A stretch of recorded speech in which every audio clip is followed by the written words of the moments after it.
നമസ്കാരം. അമ്പലചരിത്രത്തിലേക്ക് സ്വാഗതം. ഇവിടെ നമ്മുടെ ക്ഷേത്രങ്ങളുടെ പുണ്യകഥകളും ഉത്സവങ്ങളുടെ വർണ്ണാഭമായ ചൈതന്യവും അനാവരണം ചെയ്യുന്നു. ഞാൻ നിങ്ങളുടെ അവതാരിക അമ്മിണിക്കുട്ടി.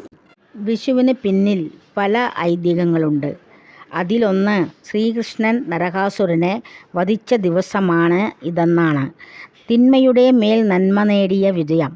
മറ്റൊന്ന് സൂര്യൻ മീനരാശിയിൽ നിന്നും മേടരാശിയിലേക്ക് സംക്രമിക്കുന്ന ദിവസമാണ് ഇത്. പ്രകൃതിയുടെ പുത്തുണർവിൻ്റെ സൂചന. രാവണനെ രാമൻ വധിച്ചതിന് ശേഷം സൂര്യൻ പ്രകാശപൂരിതനായ ദിവസമാണെന്നും ചിലർ വിശ്വസിക്കുന്നു. വിഷുവുമായി ബന്ധപ്പെട്ട ഇനി ഒരു ഐതിഹ്യം കൂടിയാണ് പറയാൻ പോകുന്നത്.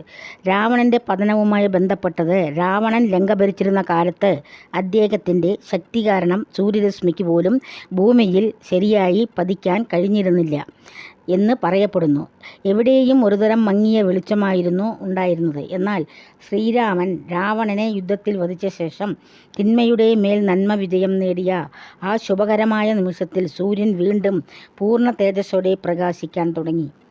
ഭൂമി പ്രകാശത്താൽ നിറഞ്ഞു. ഈ സന്തോഷകരമായ സംഭവത്തിൻ്റെ ഓർമ്മയ്ക്കായാണ് വിഷു ആഘോഷിക്കുന്നത് എന്ന് വിശ്വസിക്കുന്നവരുണ്ട്. രാവണൻ്റെ ഭരണത്തിൻ്റെ അന്ധകാരത്തിൽ നിന്നും വെളിച്ചത്തിലേക്ക് വന്നതിൻ്റെ പ്രതീകമായാണ് ഈ ദിവസം കണക്കാക്കുന്നത്. അതുകൊണ്ട് തന്നെ വിഷു എന്നത് വെളിച്ചത്തിൻ്റെയും പ്രകാശത്തിൻ്റെയും ഒരാഘോഷം കൂടിയാണ്. ഇത് തിന്മയുടെ മേൽ നന്മ നേടിയ വിജയത്തെയും സൂചിപ്പിക്കുന്നു. ഈ ഐതിഹ്യം വിഷുവിൻ്റെ പ്രാധാന്യത്തെയും ആഘോഷത്തിൻ്റെ സന്തോഷത്തെയും കൂടുതൽ അർത്ഥപൂർണ്ണമാക്കുന്നു. ഇത്രയും നേരം ഞങ്ങളുടെ വീഡിയോ കണ്ടതിന് വളരെ നന്ദി. കൂടുതൽ ക്ഷേത്രവിശേഷങ്ങളും ഉത്സവ കഥകളും അറിയാനായി അമ്പലചരിത്രം സബ്സ്ക്രൈബ് ചെയ്യുക. നിങ്ങളുടെ അഭിപ്രായങ്ങളും നിർദ്ദേശങ്ങളും കമൻറ്റ് ബോക്സിൽ അറിയിക്കുക. അടുത്ത വീഡിയോയിൽ വീണ്ടും കാണാം. എല്ലാവർക്കും വിഷു ആശംസകൾ.